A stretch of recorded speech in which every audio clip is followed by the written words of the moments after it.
What's going on, everybody? Welcome back to the Nerdy Mark channel.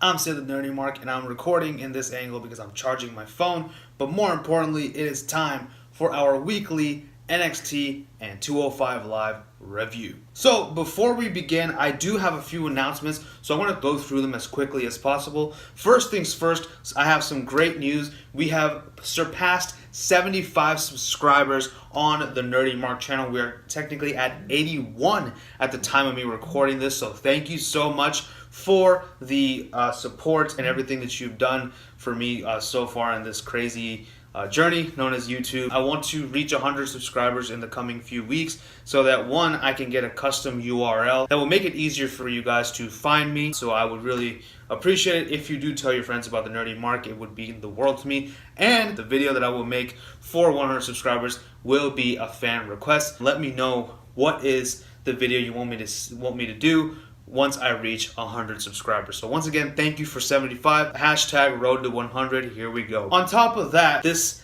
weekend is Royal Rumble and of course Takeover Phoenix, and it is going to be quite the busy weekend for me because on Saturday at around 1 p.m. CST, myself, John Kearns, and Tim Farley, we're all coming together on Twitch as Armbar Nerds, as I mentioned in my live stream earlier this month. We are going to be streaming live for the first time.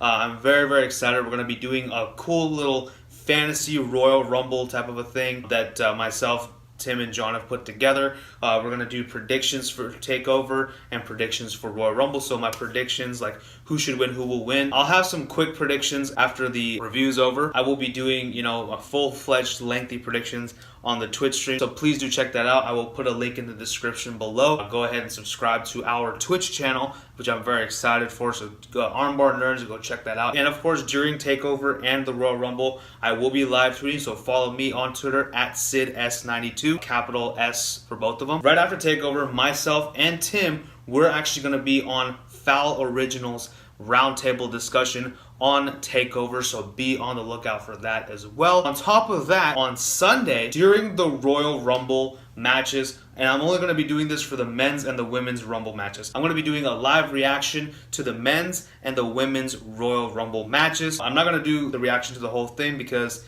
I did that for SummerSlam and I kind of didn't really enjoy it. I was actually kind of bored throughout half the stream, so I said forget it. I'm just going to do it for the Rumble matches because those are the matches that I'm really looking forward to, along with Finn Balor versus Brock Lesnar and the Cruiserweight match, which we'll get into. Pretty loaded weekend for me. I hope you will follow along. Follow me on all the socials and on Twitch and on YouTube and whatnot. So it's going to be fun. I'm excited. Hope you guys are ready too. But with that being said, let's dive right in to this week's WWE Network shows, starting with NXT. NXT did begin with the Velveteen Dream, who we haven't seen since TakeOver War Games after that grueling match against Tommaso Ciampa. Great match, by the way. If you haven't watched it, go check it out. He talks about how he wants to go after the North American title, the Undisputed Era, specifically Adam Cole, Bebe, and Bobby Fish interrupt as Roderick Strong and Kyle O'Reilly are preparing for their tag team title defense against the War Raiders at TakeOver Phoenix. So that's going to be a great match. They have an exchange of words, and then Dream does goad Bobby Fish to get in the ring. He beats Bobby Fish, throws him out of the ring. Adam Cole comes in. He throws Adam Cole out of the ring, escapes the ring, and later on, William Regal does make a match between Bobby Fish and the Velveteen Dream. Our first match of the night is a tag team match between Oney Lorcan and Danny Burch against Fabian Eichner and Marcel Barthel, also known as the European Union. This was actually a really good match, very fast-paced match, and even though Barthel and Eichner are kind of more or less heels, they still kind of are a little bit more on the quicker side. So this match went by in the blink of an eye. So that was good stuff. I was very impressed. Eichner and Barthel make a good team. Lorcan and Burch are actually really good as a team. As I mentioned, I do like their in-ring wrestling style. However, I'm not a fan of their characters because they kind of sort of don't really have a character. However, I kind of forgot about that because this was some impressive stuff. I don't want to get into all the spots. Just go check this match out if you are so inclined. There was a really cool spot though where Lorcan did get Eichner in a submission. Barthel tried to interfere. Burch tried to put Barthel in a submission of his own, but Barthel pushed away Burch and hit a drop kick onto Oney Lorcan to save his partner. That was good stuff, but the match did end in Lorcan and Burch securing the victory over Eichner and Barthel. Looks like they're going to be having a more prominent role in NXT UK. It is time for some more tag team action. This time, the ladies get to shine. Kairi Sane, the Pirate Princess, and the Genius of the Sky, Io Shirai, team up to take on Amber Nova and Tenay Brooks in a quick but really good match. I think this was probably my favorite match. This was almost my favorite match of the night. So I really enjoyed this one. I think this is a match you absolutely must watch. If you want to ever see Sane and Shirai at their very best and when they complement each other really well, this is the match you want to see. I know that they've done a lot of stuff together in the indies. I believe they did do some stuff in Stardom. Maybe they were in Shimmer and Shine. I'm not sure. My buddy Tim Farley can correct me. I'm sure he will whenever he watches this video. The match did end when Kairi Sane hit an insane elbow off of, not the top rope, she hit it off of Io Shirai. And then Kairi Sane then proceeded to catapult Io Shirai up in the air where she hit a beautiful looking moonsault. And then Kairi Sane, of course, picked up the win. Great match all around. Kairi and Io are a fantastic team. Later on they're celebrating, but Jessamine Duke and Marina Shafir to confront them. So next week we're getting Sane and Shirai versus Duke and Shafir. I'm excited for that match. Up next, we did have the Velveteen Dream taking on Bobby Fish because of their altercation in the top of this show. And this was my absolute match of the night. Again, if it weren't for this match, it would have been Shirai and Sane's match. This was fantastic because I loved that these two are really good in the ring. Fish and Dream. A very peculiar, interesting combination, but it goes really well. So I enjoyed this match quite a bit, not to mention the psychology used by Adam Cole to try to help his partner win. That was great stuff all around. I loved it. Bobby Fish does work Dream's leg for the majority of this match, and then he's able to finally get it into a submission. Dream tries to go for the ropes, but Adam Cole pulls him back.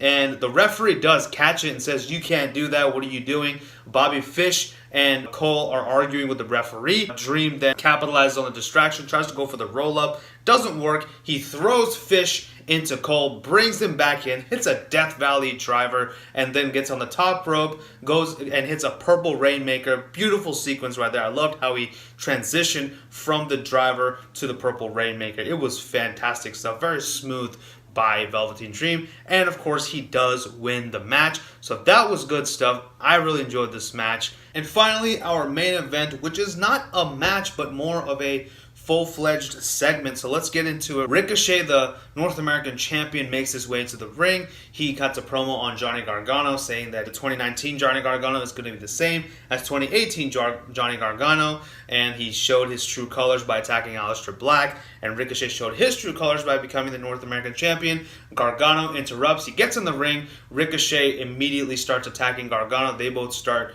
going at each other, and then Tommaso Ciampa, the NXT champion, with Goldie arrives, and he beats up on Ricochet, helping Johnny Gargano. Aleister Black interferes, beating up on Tommaso Ciampa. Gargano gets back in the ring, beats up on Aleister Black. More shades of a DIY reunion, so that was interesting. Finally, Ciampa and Gargano look tall. They go towards the back. Ciampa, towards the entrance ramp, extends his hand out to Johnny, and Johnny is like almost drawn to Tommaso Ciampa. I loved his performance here, his facial expressions. He's almost like a drawn. He's like, oh my God, he wants to go towards him. And then Candice LeRae comes out, and she's like, no, you're not doing this again.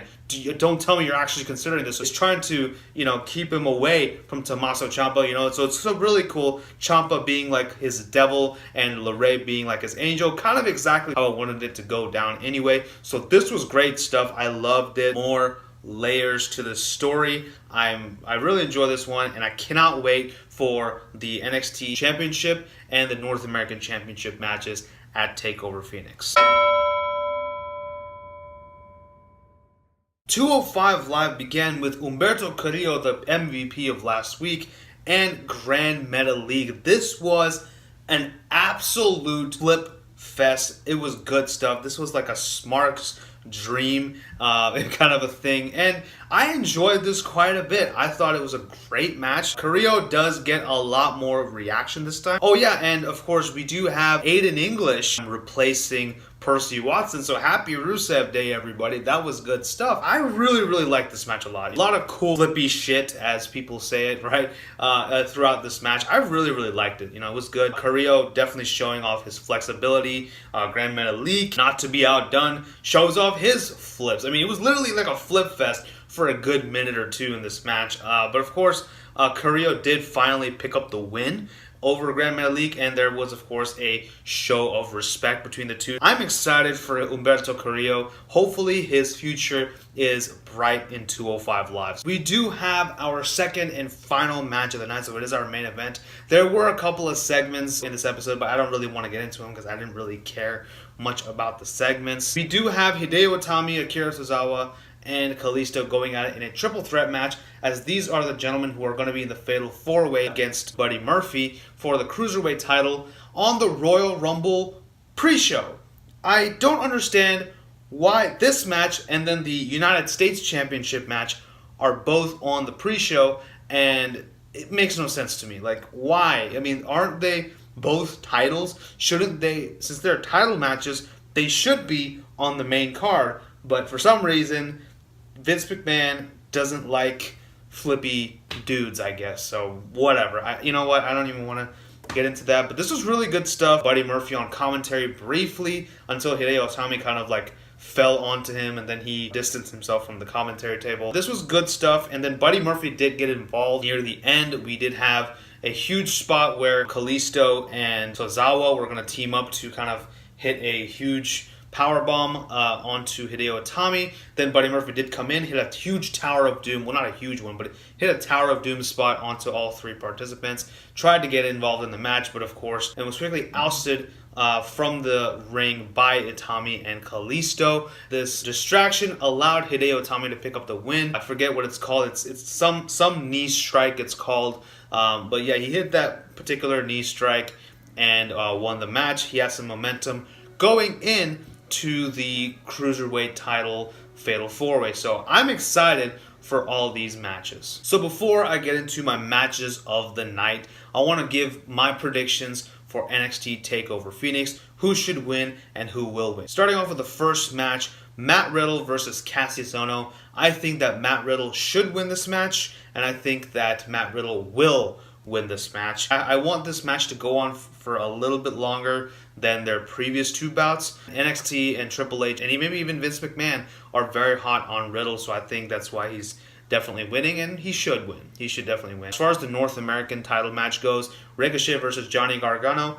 I have a feeling they're going to give the title to Johnny, but I really do want Ricochet to retain. Gargano, even if he does win, I would rather he win because of Tommaso Ciampa coming in and helping him procure the North American title. So then, you know, it can be more of an incentive for him to join him and form DIY once again, you know, be like, hey, look, we're both champions, so let's be a tag team and let's be champions and whatnot. I think that would be an interesting story, but I do want Ricochet to retain, but I do feel it's going to be Gargano. As far as the tag team match is concerned, Undisputed Era versus the War Raiders, I do want the War Raiders to win this match because I do like them and I think they deserve the gold. I loved Era's run with the tag team titles, but I think it's about time that, we get some new champions. However, I do feel like they're going to keep the titles on the Era a little bit longer. Moving on to the NXT women's match, Shayna Baszler versus Bianca Belair. I want Bianca Belair to win because she has all the momentum on her side, and to just completely kill off all that momentum would be absolutely criminal. I do feel like Shirai and Sane might get involved in this match, but then again, they may not because they're not exactly friends with Belair. However, I do feel like they're going to keep it on Shayna Baszler. Maybe Mia Yim might take it off of her. Actually, I would rather Mia Yim take it off of Belair because I think that would be a really good match. I do want it to be Belair, but I think it's going to be Baszler. Finally, Tommaso Ciampa versus Aleister Black. I love Aleister Black. He is fantastic. He's a badass, whatnot. I think he's great. However, Ciampa's run with the NXT title has been nothing short of priceless. I don't think I want it to end just yet. I don't think Black should be the one to take it off of him. I do think that Gargano should take it off of him. Gargano should join Ciampa, form heel DIY for a little bit, and then of course pull a Daniel Bryan, like, you know, when Daniel Bryan joined the Wyatt family, and, you know, turn face on Ciampa down the line and challenge him for the NXT title, and of course finally take it off of Tommaso Ciampa. I think for right now Ciampa should keep it, mainly because, you know, I don't think he's ever going to leave NXT. He's kind of like this heart and soul of NXT, even though